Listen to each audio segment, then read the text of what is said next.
Lorsque je me souviens de mon enfance, en Arménie dans les années 1870, je revois mon père qui exerça une influence déterminante sur ma vie tout entière.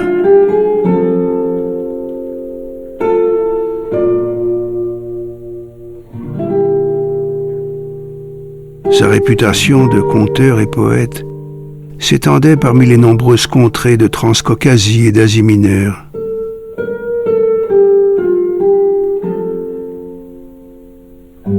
Ces histoires merveilleuses et mystérieuses faisaient grandir en moi le désir de ressembler aux héros de ces légendes et favorisaient en mon essence l'aspiration à un idéal élevé.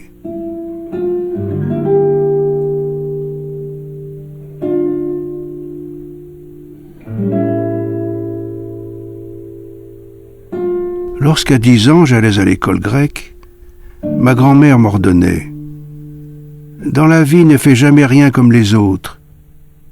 Fais quelque chose que personne ne fait. Ou bien ne fais rien du tout. Va seulement à l'école.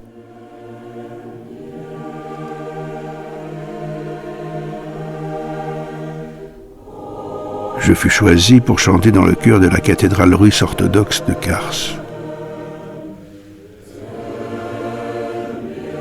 L'archiprêtre me considérait comme un garçon particulièrement doué. À ma famille qui me destinait au sacerdoce, il conseilla de me faire également étudier la médecine. Selon lui, les obligations du prêtre allaient de pair avec celles de médecin, car le corps et l'âme sont liés. Il proposa de me retirer du collège, car j'y perdais mon temps. Il devint mon premier maître et me confia à des professeurs particuliers pour certaines disciplines. Personnellement, je rêvais d'une spécialité technique. Depuis mon plus jeune âge, j'aimais à fabriquer et réparer toutes sortes de choses dans l'atelier de mon père. J'acquis vite ma propre clientèle.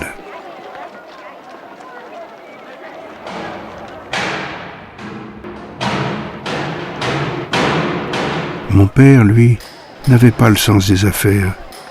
Il disait qu'il fallait aimer le travail pour lui-même et non pas pour le gain.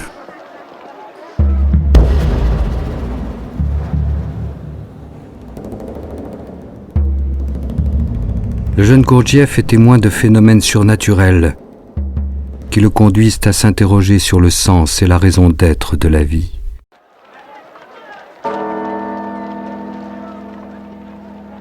Il se met en quête de personnes pouvant répondre à ces questions et lit tous les livres qu'il peut trouver.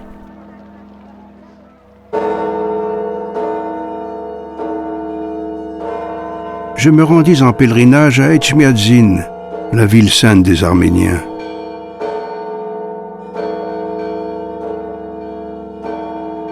Je visitais également de nombreux lieux saints, relevant de croyances diverses.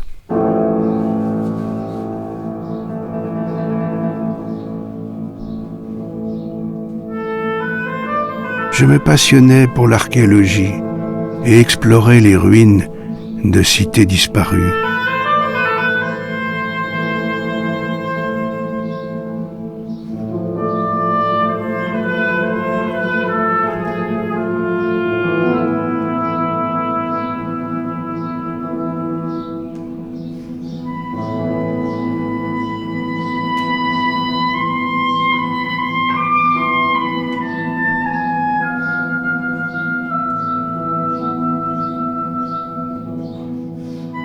Mes recherches m'avaient convaincu qu'il y avait réellement quelque chose dont les hommes d'autrefois avaient connaissance et que cette connaissance oubliée pouvait avoir été conservée au sein de certaines communautés.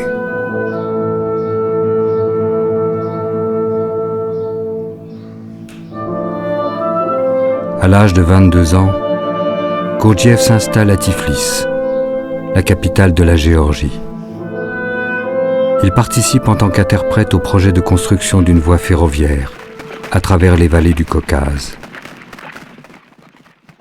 Les autorités locales lui offrent d'importantes commissions pour que le tracé de la ligne passe par leur ville.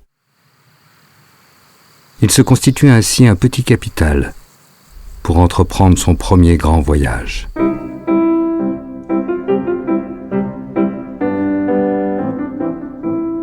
Il traverse la Syrie habillé en tartare du Caucase.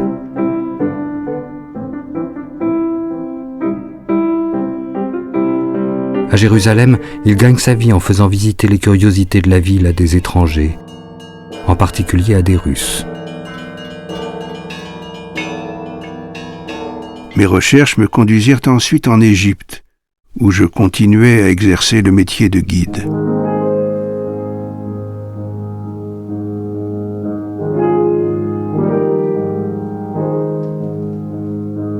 Pendant mes heures libres, je cherchais à comprendre les intentions des hommes qui avaient érigé ces monuments et le sens qu'ils nous transmettaient à travers des milliers d'années.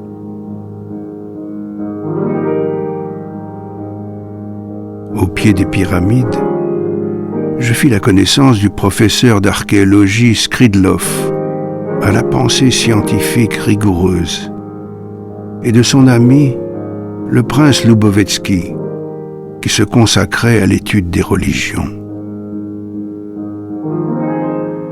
Comme eux, je m'interrogeais sur le sens profond de l'être et le but de la vie.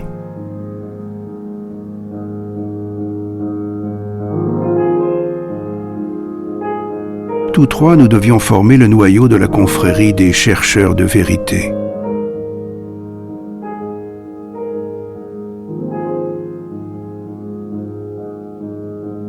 L'intérêt que nous avions en commun créa entre nous un véritable lien.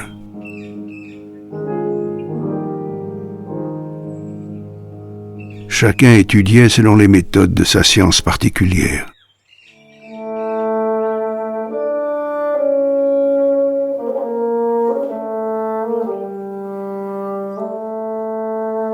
Mais très vite nous arrivâmes à la conclusion que pour atteindre notre but, nous devions partager nos expériences avec d'autres chercheurs.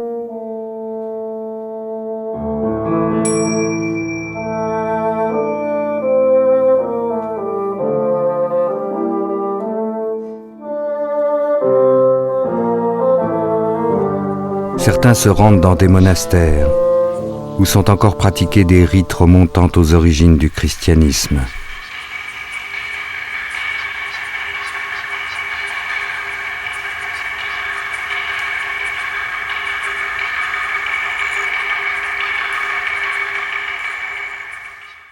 À Constantinople, Gurdjieff visite les confréries des différents ordres de derviches.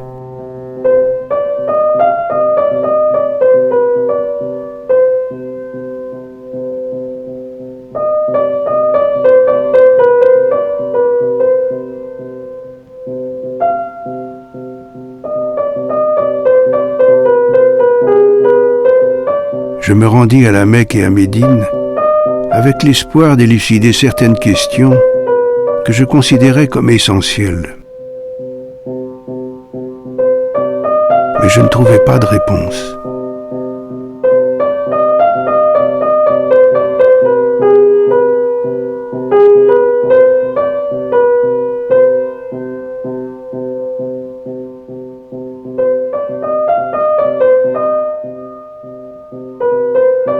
Je compris que c'était à Boukhara qu'avaient été concentrés dès le début tous les éléments de la doctrine secrète de l'islam.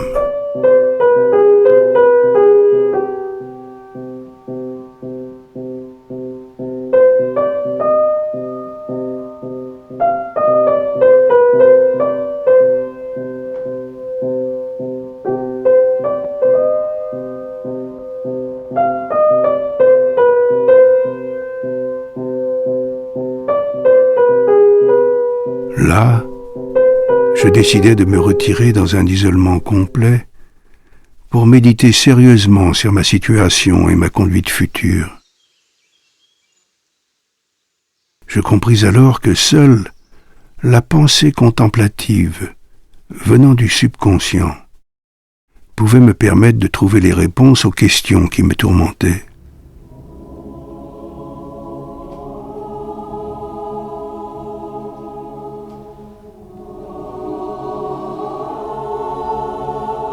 Je travaillais sans relâche à la recherche de la vérité objective, soit seul, soit au sein du groupe des chercheurs de vérité, ces hommes de la plus haute culture.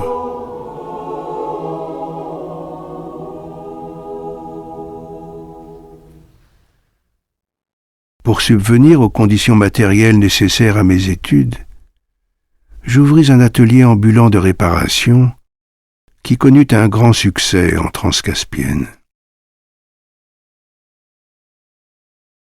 En me servant de tous les moyens expérimentaux mis à ma disposition par la civilisation contemporaine, notamment la science de l'hypnotisme, je constatais que 3 sortes d'associations se déroulent simultanément en l'homme.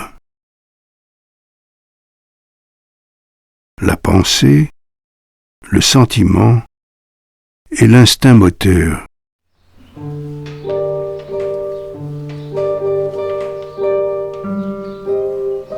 J'étais maintenant capable de traiter par l'hypnose des malades mentaux, des alcooliques, des toxicomanes.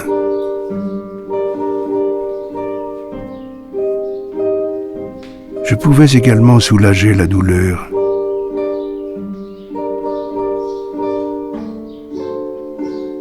Plusieurs années passent, pleines d'aventures, de hasards, de rencontres et de drames.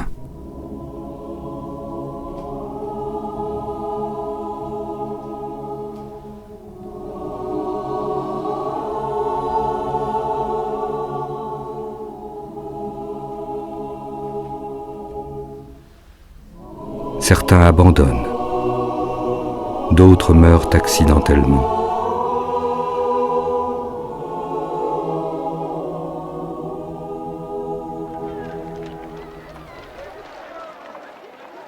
Je fus moi-même grièvement blessé à plusieurs reprises. Dans ces voyages de découverte, il y avait autant à apprendre le long du chemin qu'à l'arrivée.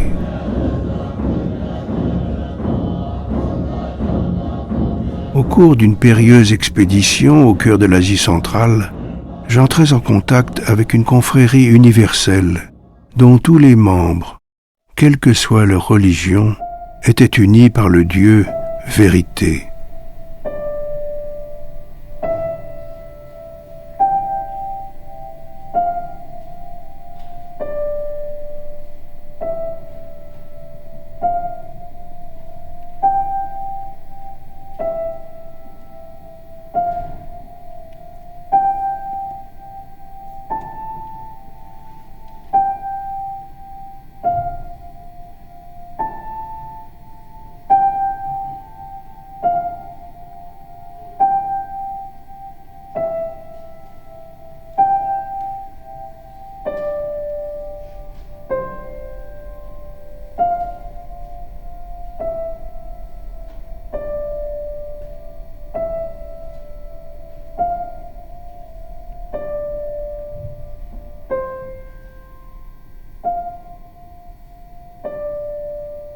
Dans l'univers, tout est un. Seule l'échelle diffère. Dans l'infiniment petit, nous retrouvons les mêmes lois que dans l'infiniment grand.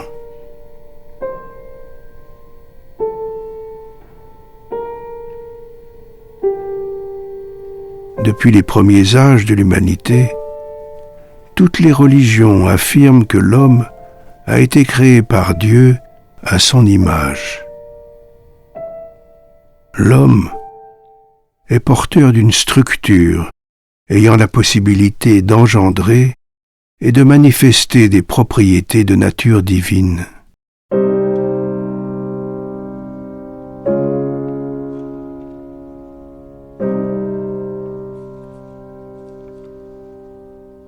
Je pris alors la décision de concentrer toutes les forces de mon monde intérieur pour entreprendre une tâche sacrée.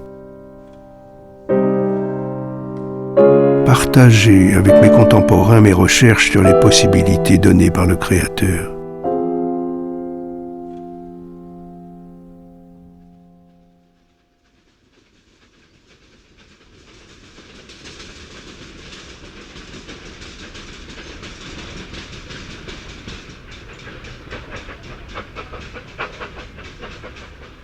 Afin d'être libre matériellement, Gurdjieff se lance dans toutes sortes d'affaires.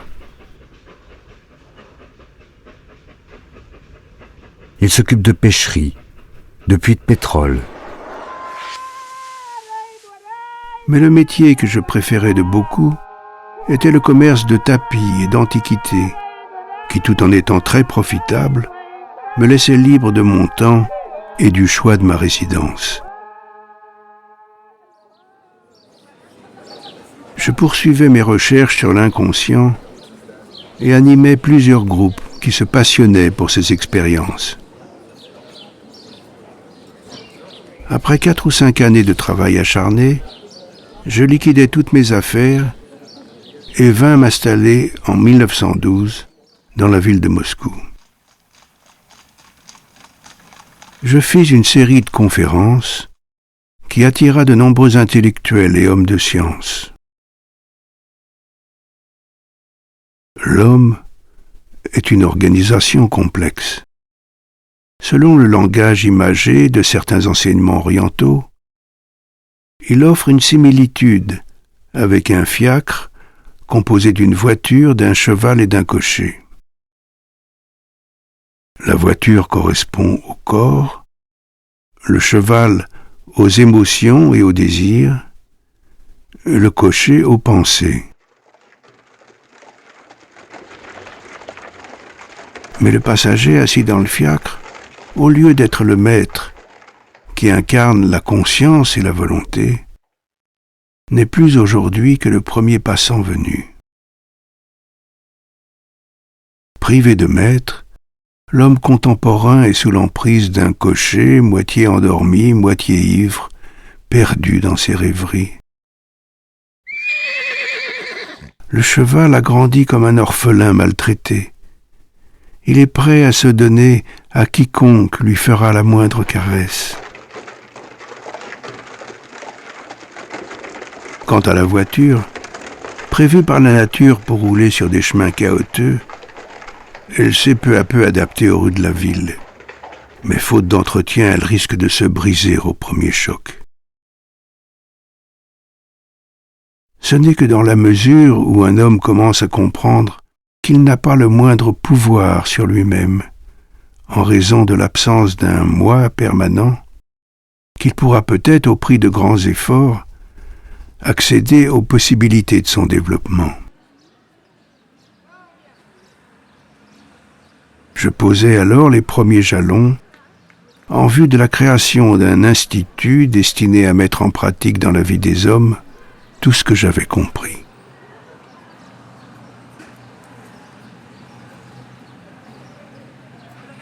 Grand voyageur et écrivain, Piotr Ouspensky reconnaît en Gurdjieff un interlocuteur capable de répondre d'une manière nouvelle et originale aux questions universelles. La grande connaissance est transmise successivement d'âge en âge, de peuple en peuple. La vérité fixée au moyen d'écrits symboliques et de légendes est conservée sous forme de coutumes et de cérémonies par le message secret de la danse, de la musique, de la sculpture.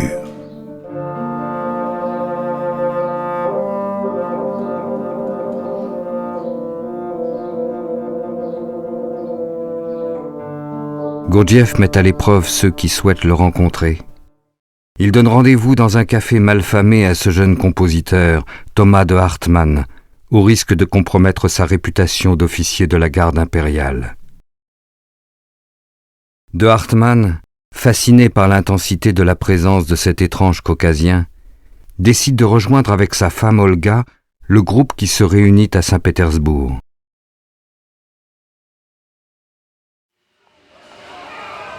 Début 1917, devant la dégradation de la situation politique, Gurdjieff quitte Moscou avec sa jeune femme et rend visite à sa famille au Caucase.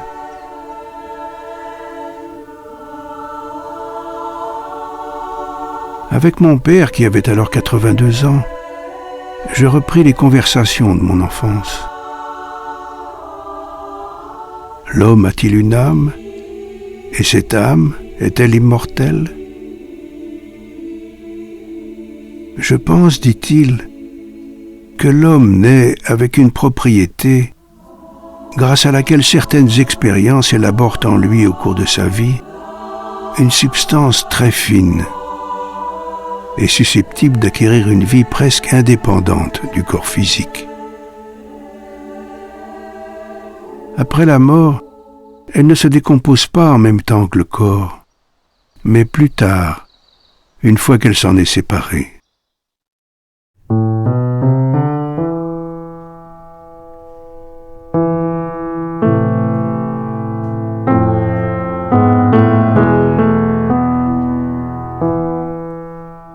Plusieurs compagnons rejoignent Gurdjieff dans son exil au Caucase.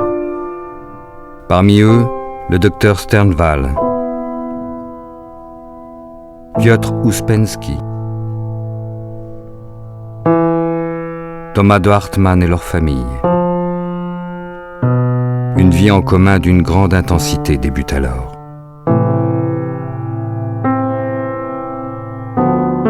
Je créais autour de moi des conditions où chacun était rappelé au sens et au but de son existence, par une friction inévitable entre sa conscience et la manifestation automatique de sa nature.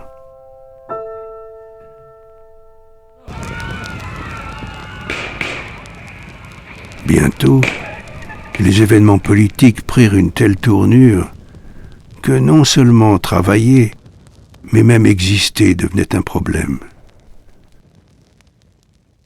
On n'était jamais sûr d'être en vie le lendemain. Pour échapper à cet enfer, j'organisais une expédition scientifique dont la mission officielle était de recenser les dolmens du Caucase.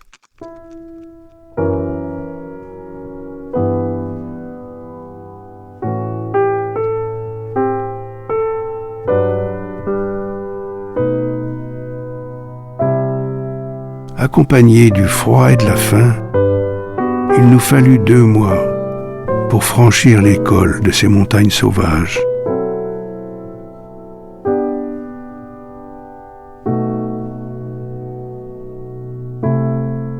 J'étais harcelé par une inquiétude permanente concernant mes proches, aussi bien ceux qui m'avaient suivi que ceux qui étaient restés dans le chaos.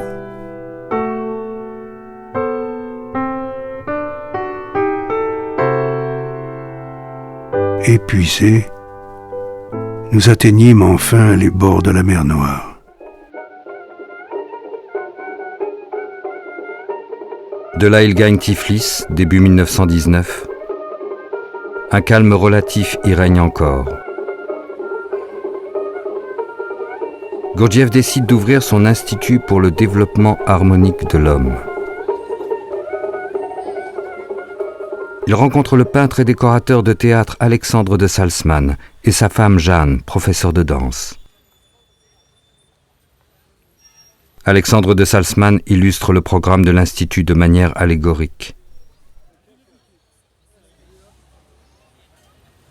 Savoir, être, comprendre.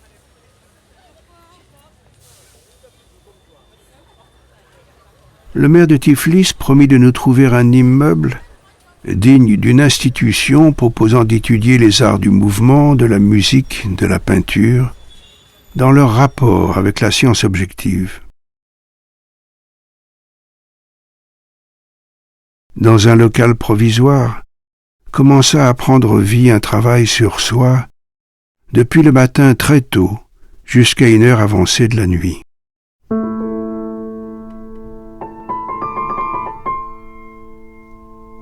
Je pensais pouvoir créer au théâtre d'État un ballet, La lutte des mages, dont j'avais déjà le projet à Moscou.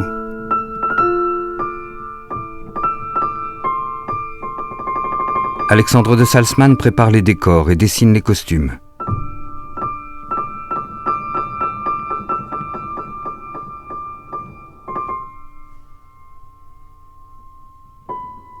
Thomas de Hartmann compose la musique.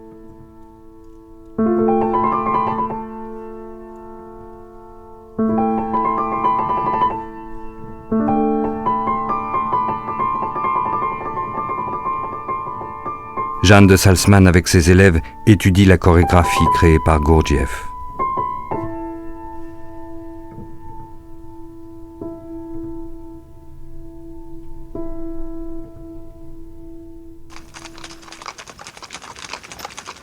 En raison de l'agitation générale qui régnait, je décidai de renoncer à gaspiller mon temps et mon énergie et de tout liquider à Tiflis, de passer la frontière et d'aller m'établir en quelque autre pays.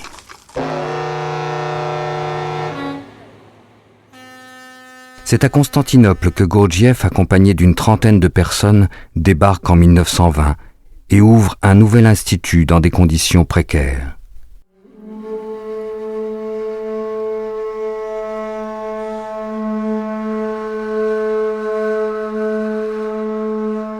Ouspensky se souvient.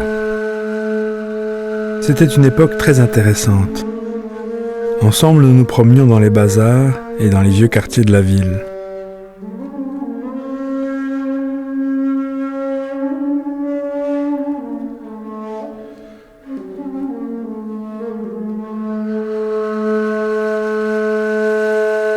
Georg Ivanovitch m'expliqua ce que je n'avais pas été capable de comprendre par moi-même. Les danses des derviches Mevlevi étaient en rapport avec des exercices de calcul mental analogues à ceux qu'il nous avait montrés au Caucase.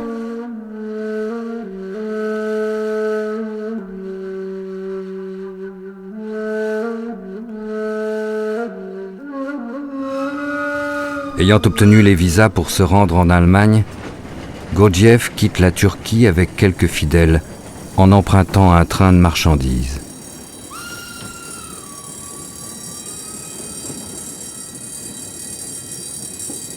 L'homme qui dort ne peut pas faire.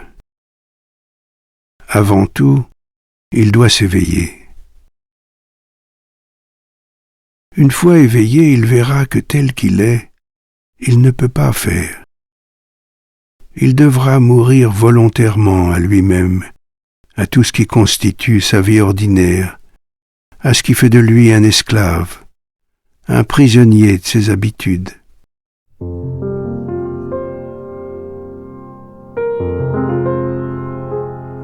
S'il meurt, il pourra renaître. Mais l'être qui vient de naître doit grandir et apprendre. Quand il aura grandi et qu'il saura, alors il pourra agir consciemment. Il pourra faire.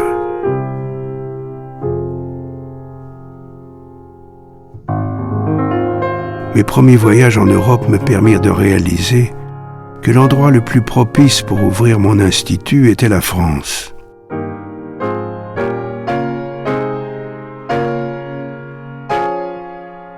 Grâce au soutien de mécènes anglais, il achète le château du Prieuré, près de Fontainebleau, en 1922. La petite communauté de Russes qui s'y installe est rejointe par des intellectuels anglais. Certains ne sont intéressés que par les idées de Gurdjieff. D'autres, comme Alfred Orage, brillant éditeur d'une revue d'avant-garde, s'investissent totalement dans tous les aspects du travail de l'Institut.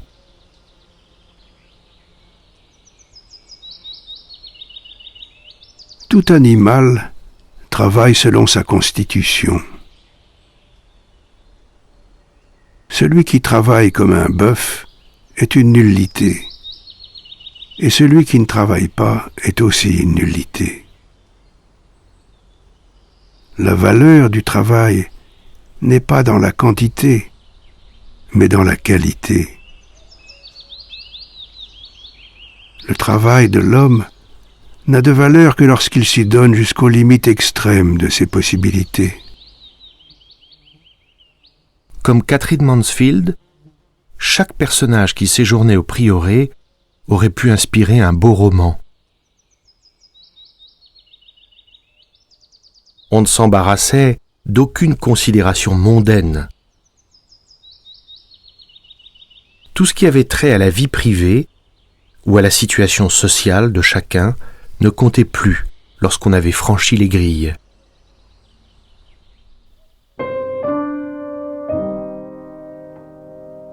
Ici, il n'y a ni Russe, ni Anglais, ni Juifs, ni chrétiens.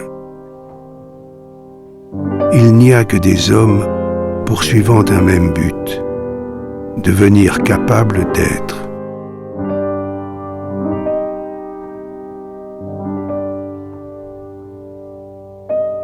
Le but principal de notre travail pratique est d'atteindre un état de conscience beaucoup plus sensible, de découvrir une attention nouvelle, libérée en particulier de ce phénomène automatique et inconscient auquel nous donnons le nom d'identification.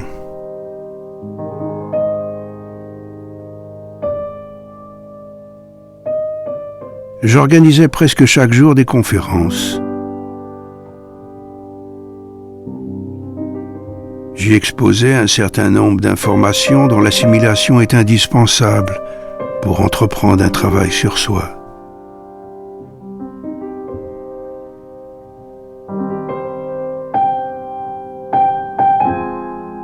On peut étudier d'une manière extérieure le soleil, la lune, mais l'homme a tout en lui. Vous avez le soleil en vous, la lune, Dieu. Vous avez toute la vie dans sa totalité.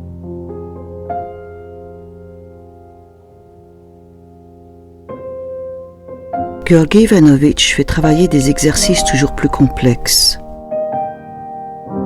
Les mouvements. Leurs successions sont données avec précision et appellent au développement de l'attention. Chaque attitude est ressentie comme une note différente de nous-mêmes et du monde.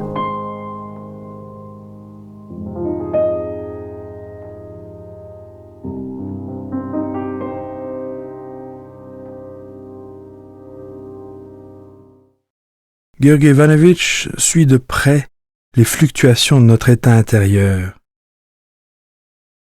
Selon cet état, son comportement peut varier d'un moment à l'autre. On est chaque fois frappé par le fait que c'est toujours avec les moyens du bord qu'il arrive à faire.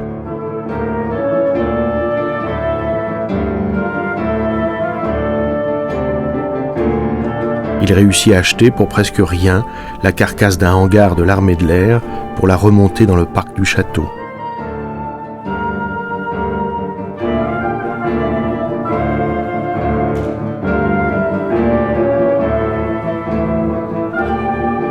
Chaque homme peut faire tout ce que les autres peuvent faire. Génie, talent, tout cela n'a aucun sens. Le secret est simple, faire les choses comme un homme. Travailler comme un homme veut dire sentir ce qu'on est en train de faire, penser pour quelles raisons et à quelle fin on le fait, comment on est en train de le faire, comment cela aurait dû être fait la veille, comment cela doit être fait aujourd'hui, et quelle est la meilleure manière de le faire.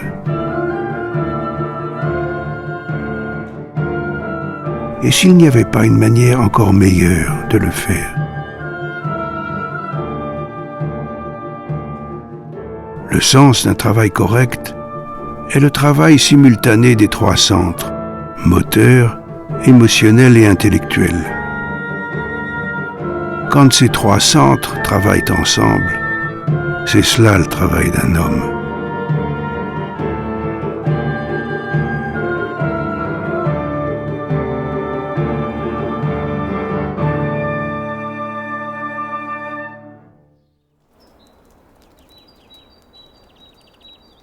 Par sa présence, Georg Ivanovitch nous incite à reconnaître les lois de la nature et nous rappelle que toute vie, à l'image de la respiration, résulte de deux mouvements contraires mais complémentaires.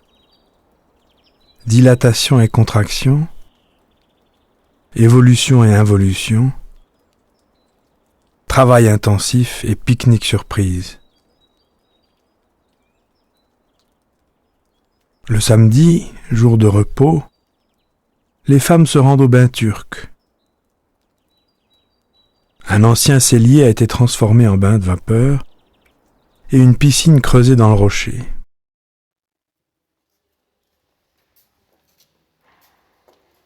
Au dîner de fête du samedi soir, c'est à qui racontera la meilleure histoire. Alexandre de Salzmann, avec une ingéniosité et une dextérité surprenantes, transforme en vitraux les châssis récupérés sur une ancienne serre du château. Comme le dit Georg Ivanovitch, la main suit la pensée. Et si la pensée est active, la main peut aller presque aussi vite que la pensée. Ainsi, grâce à un travail ininterrompu qui se prolonge parfois tard dans la nuit, l'aménagement du study house est achevé en quelques semaines.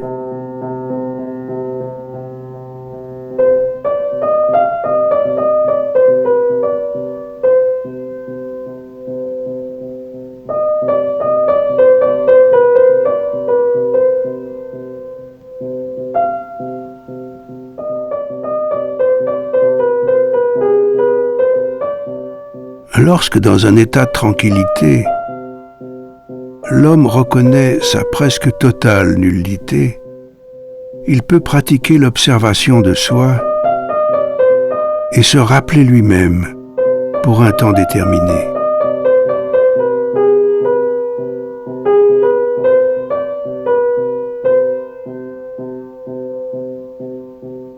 En se connaissant lui-même, il connaîtra sa structure intérieure.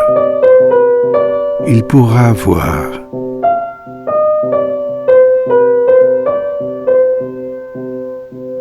L'exercice du stop permet de sortir du cercle des automatismes enracinés. Le mouvement commencé est interrompu par un ordre extérieur. Le corps se fige au moment du passage d'une pose à l'autre. En se percevant dans cette pose inaccoutumée, chacun se regarde d'un point de vue nouveau et peut penser, sentir, se connaître d'une manière nouvelle.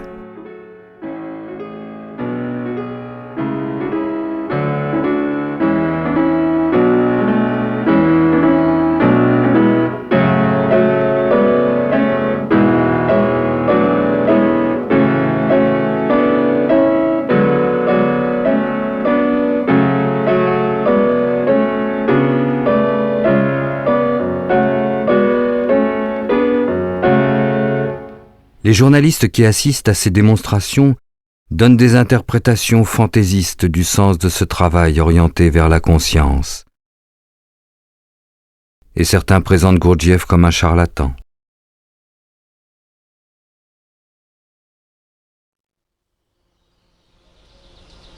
Ayant réussi à faire venir sa mère, sa sœur et les membres de sa famille qui ont survécu au massacre en Arménie, Gurdjieff les installe au Paradou, une dépendance du château.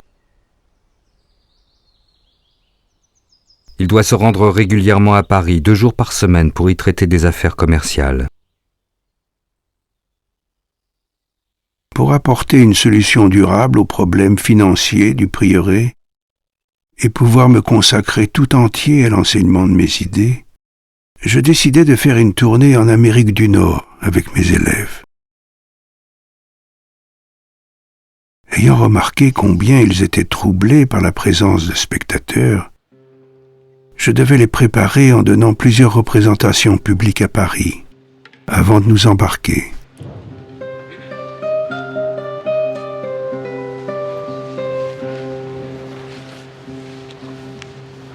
Georgi Ivanovitch fait preuve d'une patience et d'une délicatesse telle qu'un sentiment de respect s'élève à son égard.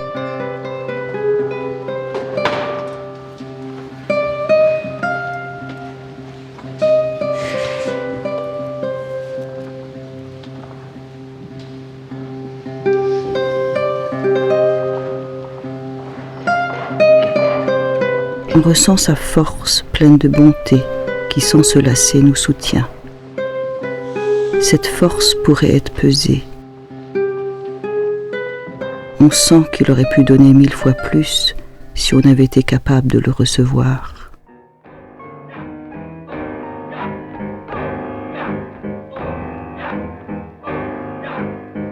Fin 1923, plusieurs représentations sont données au Théâtre des Champs-Élysées à Paris.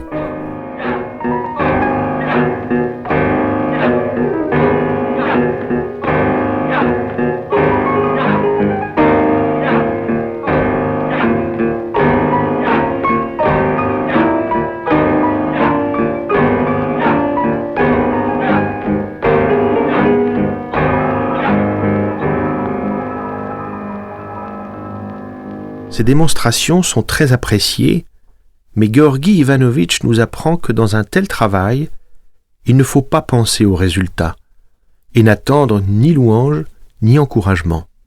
Le travail en lui-même est un but.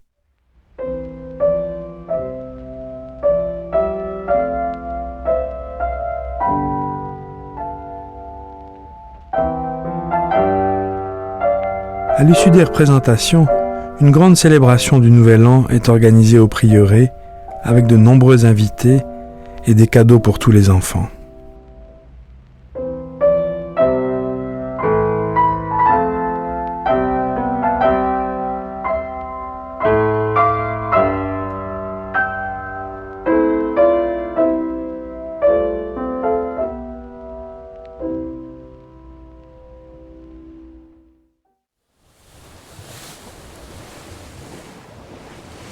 Moins de 2 semaines plus tard, j'arrivais à New York sans un sou en poche, avec une troupe de 46 personnes, dont la plupart, comme moi-même, ne parlaient pas anglais. Nous fûmes chaleureusement accueillis par Orage, à qui j'avais confié la tâche de réunir des personnes intéressées par mes idées.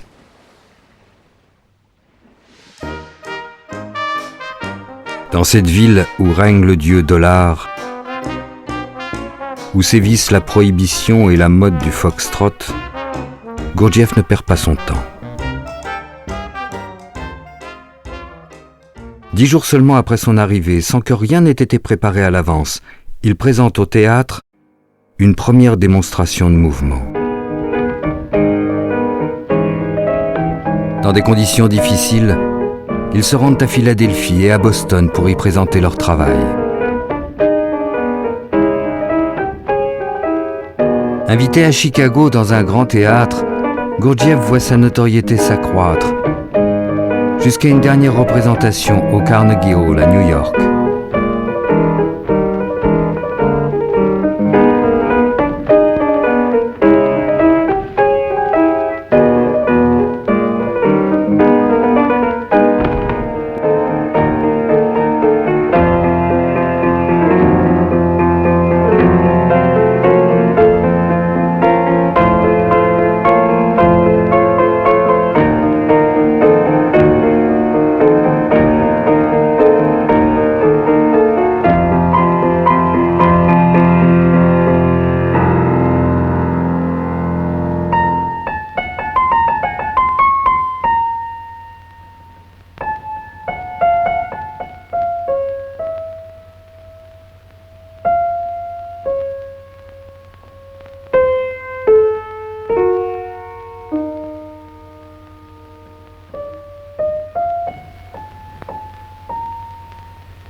Ce travail sur soi n'a besoin de rien d'extérieur. Il n'a besoin que de ce qui est intérieur. Mais extérieurement, nous devons jouer un rôle dans tous les domaines. Extérieurement, l'homme doit être un acteur. Alors que ses élèves regagnent la France, il prolonge son séjour et ouvre une branche de son institut à New York, dont Alfred Orage sera responsable.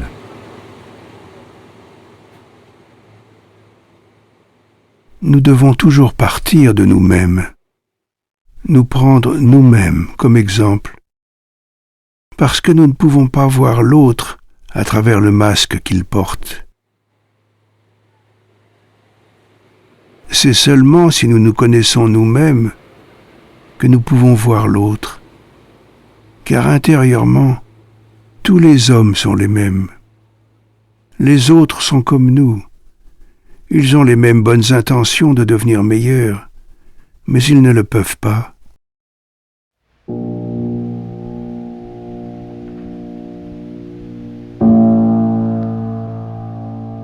Gurdjieff rentre au prieuré en juin 1924, accompagné de nouveaux membres des groupes américains décidés à mettre en pratique ses idées. Un mois après mon retour, mon malheureux corps physique alla se jeter avec mon auto directement contre un gros arbre.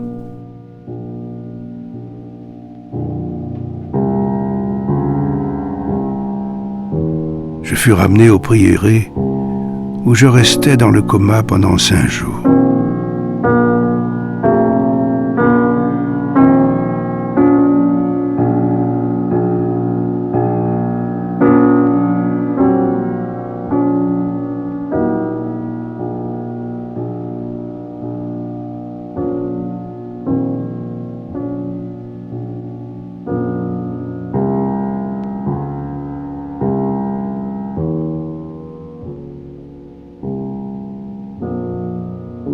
Extérieurement, je m'efforçais de toujours paraître tranquille pour ne pas inquiéter mes proches, et surtout ma femme et ma mère, qui toutes deux déjà gravement malades, s'étaient entièrement sacrifiées pour me soigner.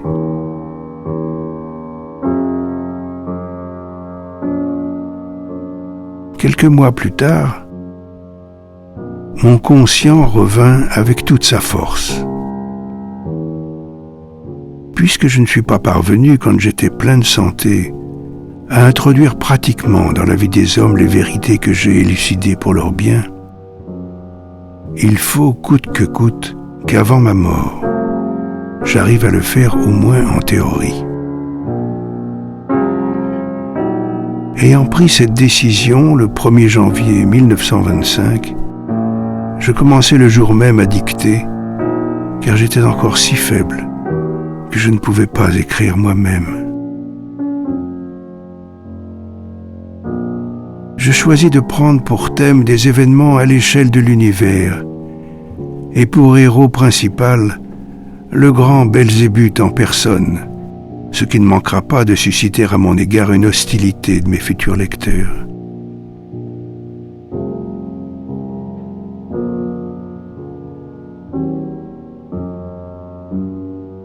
Mon inoubliable vieille mère mourut d'une longue maladie, et quelques mois plus tard, ma femme, que j'aimais d'un amour unique et sincère, nous quitta. Maintenant, ces 2 femmes, seuls êtres proches de mon monde intérieur, reposent l'une près de l'autre dans un pays qui, pour elles comme pour moi, est totalement étranger.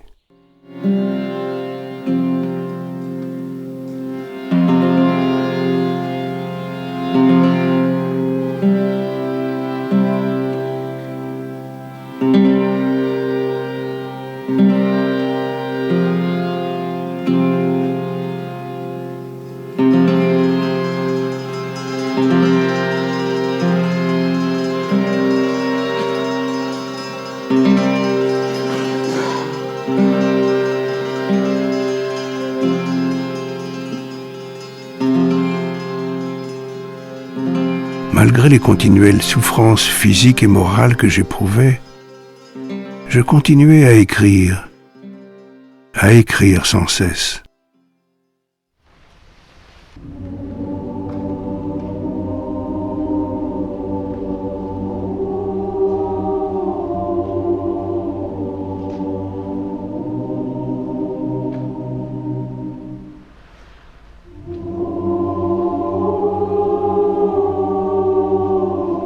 j'entrepris de voyager pour essayer d'atténuer cette souffrance par des impressions variées et pour essayer de dénicher quelque affaire qui fût compatible avec mon état du moment.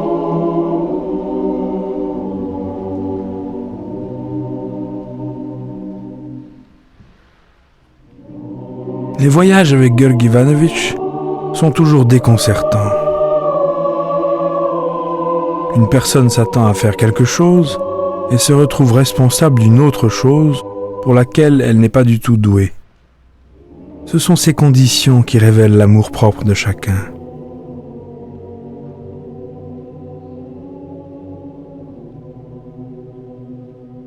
J'écrivais au prieuré, au Café de la Paix, mon bureau parisien, mais aussi dans des clubs ou dancing, qui ont de toute évidence une influence bénéfique sur la productivité de mon travail. Au prieuré, les enfants de la famille de Gurdjieff, comme ceux des pensionnaires, participent à la vie de la communauté. Ils ont la responsabilité d'un petit potager et soignent les animaux.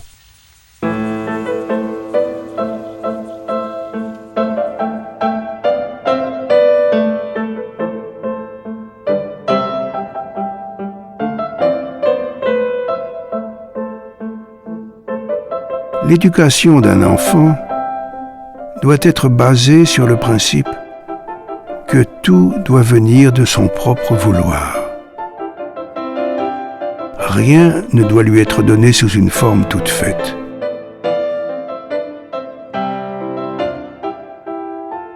On ne peut que lui proposer une idée, que le guider. Je n'enseigne jamais directement, sinon mes élèves n'apprendraient rien. Si je veux qu'un de mes élèves change, je m'adresse à un autre, et de cette manière il apprend.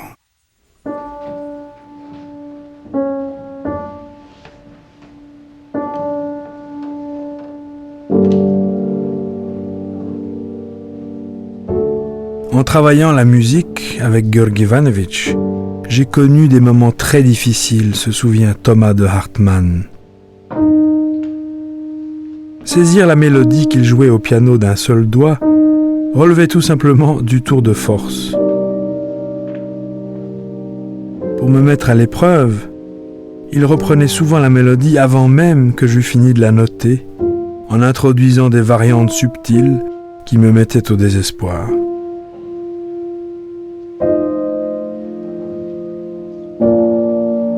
Plus de 300 pièces pour piano virent le jour en l'espace de 3 ans.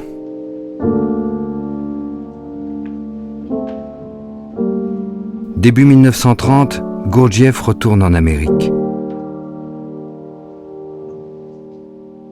Dès lors, il séjourne plusieurs mois par an aux États-Unis, sans jamais interrompre son activité d'écrivain.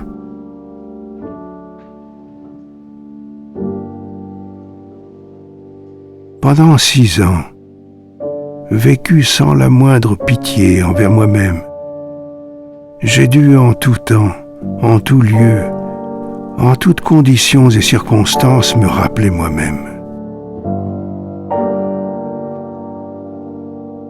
J'ai dû me maintenir sans faiblir à un niveau d'activité intérieure d'une intensité extrême, afin de ne m'identifier à rien.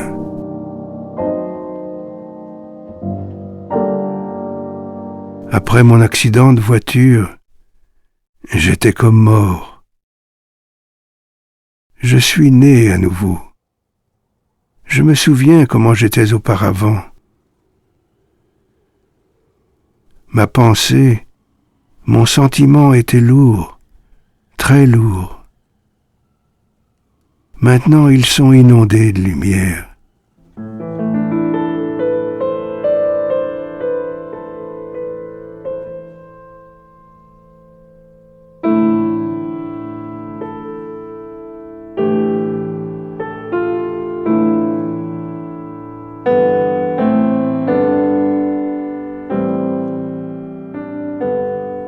Un mois après avoir terminé la première série de mes ouvrages, je me remis à écrire.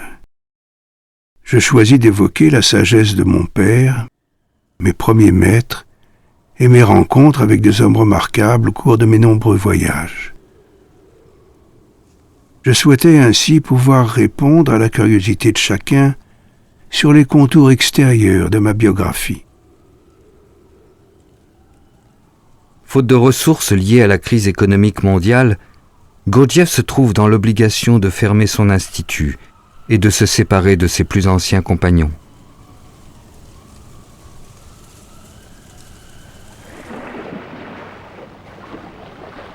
À New York en 1934, où il commence la 3e série de ses ouvrages, La vie n'est réelle que lorsque je suis, il est bouleversé d'apprendre la mort d'Alfred Orage, qui suit de quelques mois celle de son fidèle ami, Alexandre de Salzmann.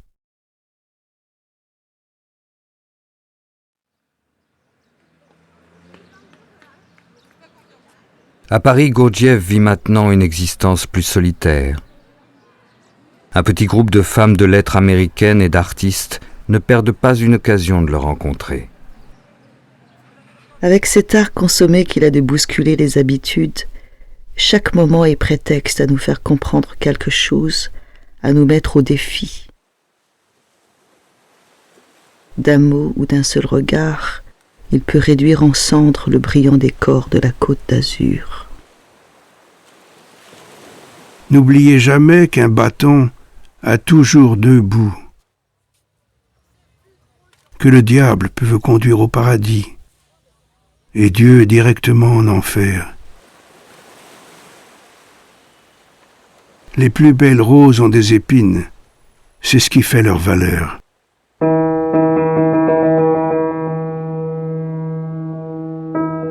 À partir de 1937, Jeanne de Salzmann réunit un groupe de jeunes Français. Parmi eux, Henri Tracol,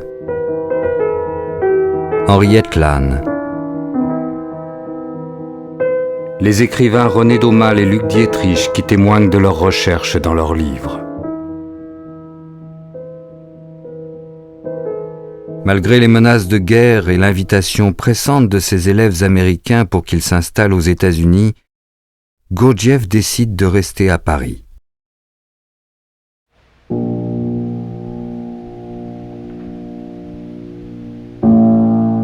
Au début de la guerre, il reçoit les élèves de Jeanne de Salzmann dans son appartement rue des Colonels Renard. Les difficultés de chacun et le couvre-feu ne font que renforcer l'intensité des échanges et des dîners pris en commun.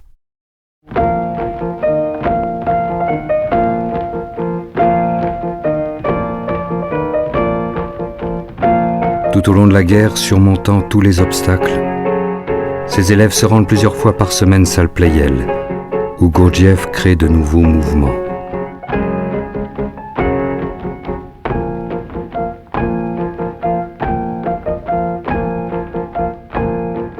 C'est un moment de liberté, arraché à l'occupation et à la peur.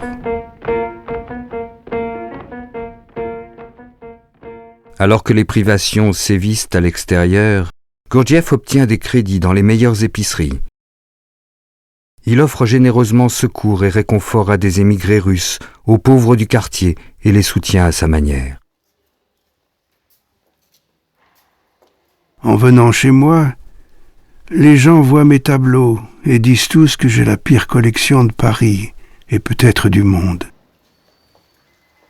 Mais ils ne voient pas que le plus important, c'est que je peux aider, en lui achetant son tableau, une personne qui l'a peint avec tout son cœur.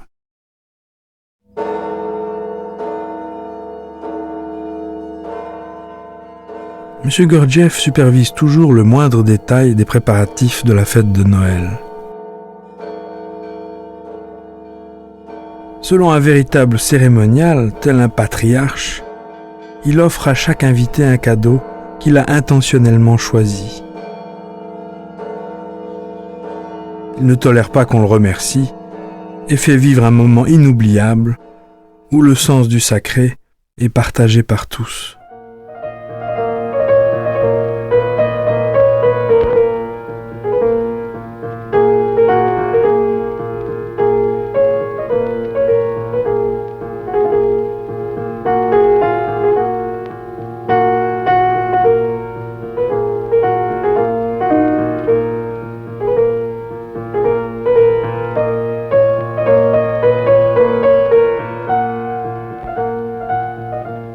À la fin de la guerre, M. Gurdjieff retrouve le goût des excursions surprises. Il sait mettre en confiance et brusquement fait ressentir la suffisance, la naïveté ou l'avarice de chacun. Il joue un rôle pour nous mettre en présence de nous-mêmes, en présence de nos faiblesses, de nos réactions automatiques.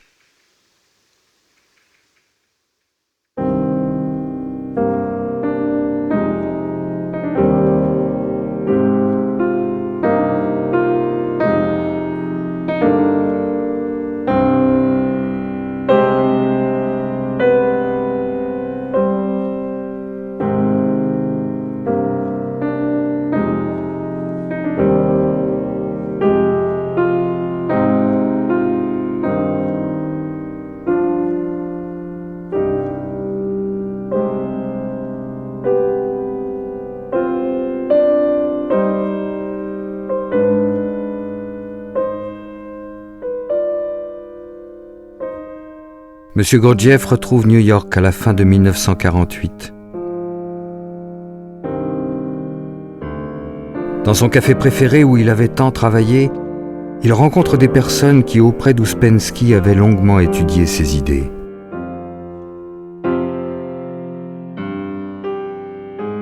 Ce dernier venait de mourir sans avoir renoué avec Gurdjieff depuis son départ du prieuré, 25 ans plus tôt.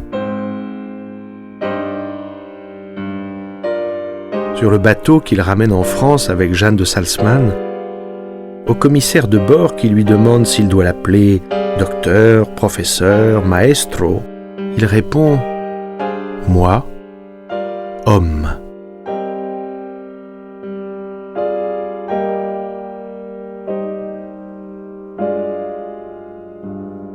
Gurdjieff lance une souscription pour la publication des récits de Belzébuth à son petit-fils. Après une préparation de 50 années, pendant lesquelles j'ai eu à surmonter des difficultés énormes, je considère aujourd'hui que le moment est venu de publier la première série de mes ouvrages. Pour accomplir cette tâche, j'ai besoin d'être aidé par tous ceux qui ont reconnu la valeur de mes idées. Je veux que cette première série de mes ouvrages puisse être donnée gratuitement à toutes les personnes qui ont besoin de leur secours. Tous ceux qui ont été personnellement soutenus par mes idées auront l'occasion de s'acquitter dans une certaine mesure de leurs dettes et m'aider à récolter ce que j'ai semé.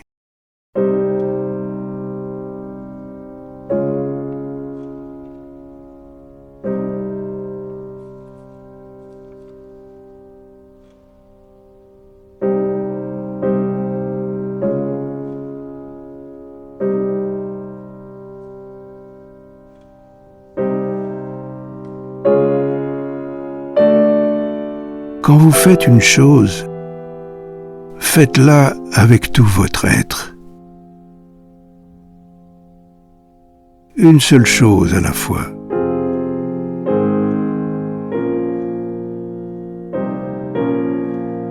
Maintenant, je suis assis ici et je mange. Pour moi, rien d'autre n'existe au monde. Je mange avec toute mon attention. Vous devez agir ainsi pour tout.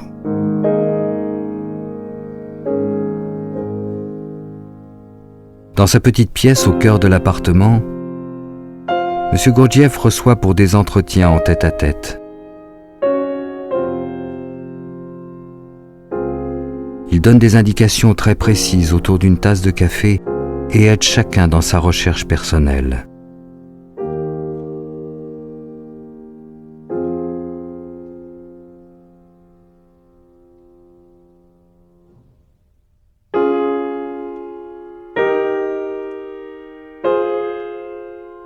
L'appartement est trop exigu pour accueillir toutes les personnes qui souhaitent assister aux lectures, aux repas et aux séances de musique où Gurdjieff improvise sur son petit instrument. Chaque jour, la salle à manger est bondée. La plupart des convives se serrent jusque dans l'entrée pour assister au rituel des toasts aux idiots.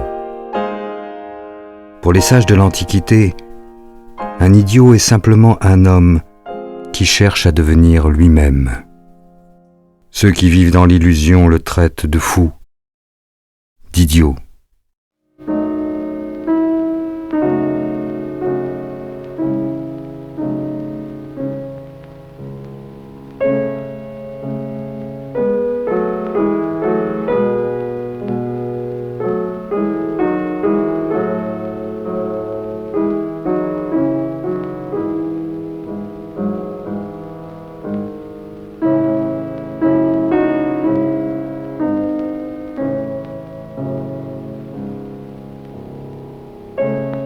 Gurdjieff s'arrange pour créer des conditions difficiles. Il met chacun en question. Il est capable de jouer tous les rôles, de préférence celui qui choque le plus.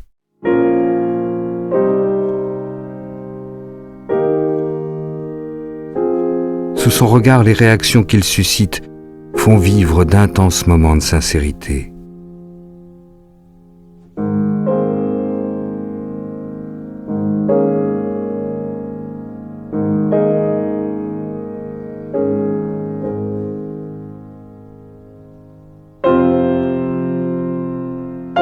Il entraîne toujours ceux qui sont prêts à répondre aux défis de son exigence vers d'autres aventures pleines d'imprévus et de découvertes intérieures. Son dernier voyage pendant l'été 1949 est vers les origines de l'homme, aux grottes de Lascaux.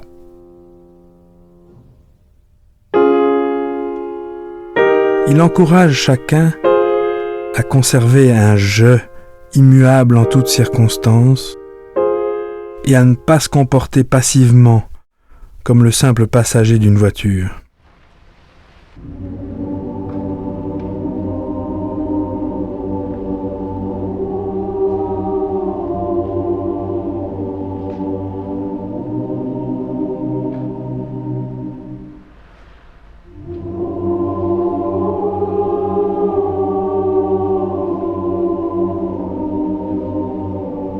J'ai beaucoup travaillé. Mon livre sera bientôt publié. Tout le monde pourra le lire. Alors je partirai très loin, là où je pourrai me reposer.